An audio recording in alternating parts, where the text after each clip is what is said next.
फिनेटेकला आज चालना देण्यासाठी मित्रांनो सरकारने सातत्याने प्रयत्न करेल असं मागील 10 वर्षांमध्ये एक फिनटेक क्षेत्रामध्ये 31 अब्ज डॉलरपेक्षा अधिक गुंतवणूक झाली। अर्थसेवांच्या लोकशाहीकरणामध्ये फिनटेक तंत्रज्ञानातून महत्त्वाची भूमिका बजावली आहे।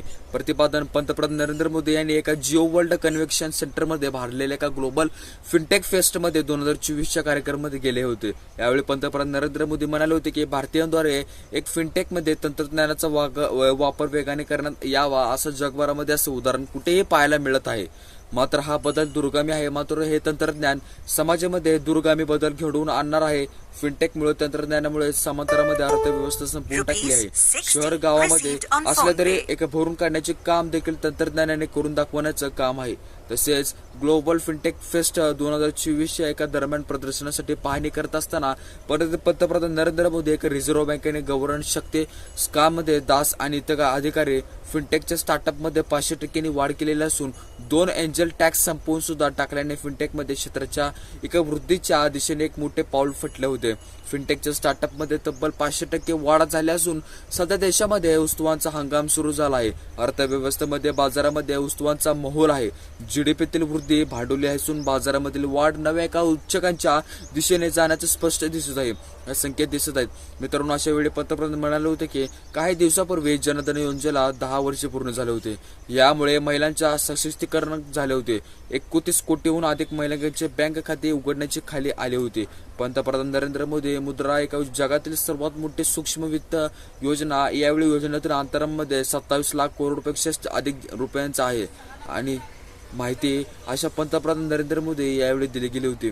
तसंच असं सर्व गोष्टी घडत असताना यावेळी आपल्याला पंतप्रधान नरेंद्र मोदींनी असे काही विकसित कामं केलेली असून तिथले विकसित कामे करणारे जे जागोजागी एका फिनटेक क्रांती केली होती।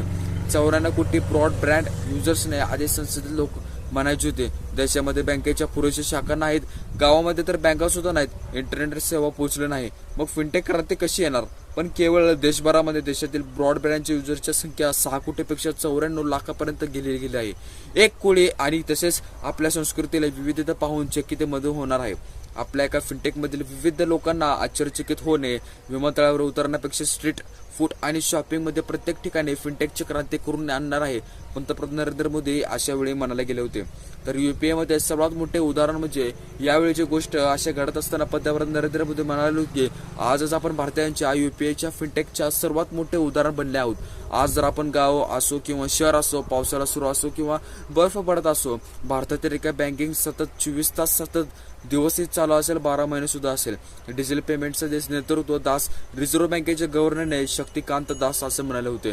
वित्तीय सेवांचा देशभरामध्ये वेगाने विस्तार करण्यामध्ये आला होता। लोकांचा वित्तीय प्रक्रियेमधील सहभाग वाढवण्यामध्ये फिनटेकच्या तंत्रज्ञानाने महत्त्वाची भूमिका बजावली गेली होती। यावेळी नरेंद्र मोदी पंतप्रधान यांनी असं म्हणले होते। डिजिटल पेमेंटच्या बाबतीत आज सुद्धा भारत जगाचे नेतृत्व करत आहे।